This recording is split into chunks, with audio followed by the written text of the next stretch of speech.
Do I pay a security deposit and last month's rent?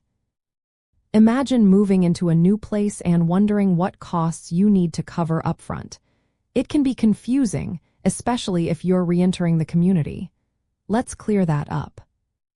In most rental situations, you will pay both a security deposit and last month's rent.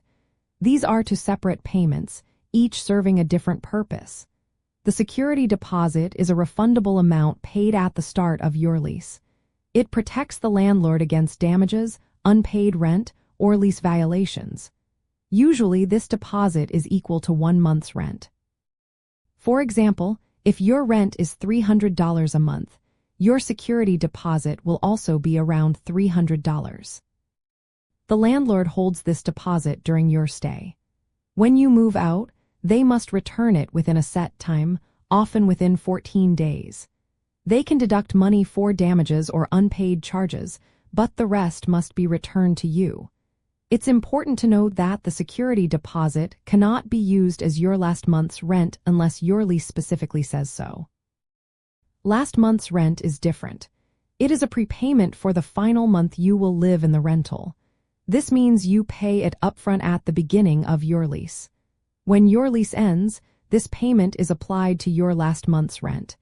It is not refundable because it is meant to cover your final month in the property. Many landlords ask for both payments at the same time, along with the first month's rent. So, you might end up paying 3 amounts before moving in: the first month's rent, the last month's rent, and the security deposit.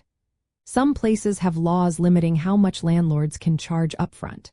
For example, they might only be allowed to ask for 1 month's rent as a security deposit and not requiring last month's rent if you pay the deposit.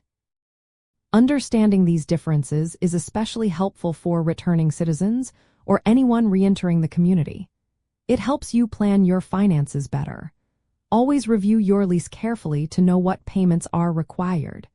Don't hesitate to ask your landlord if any fees can be paid in installments or negotiated. Keep records of all payments and communications to protect your rights.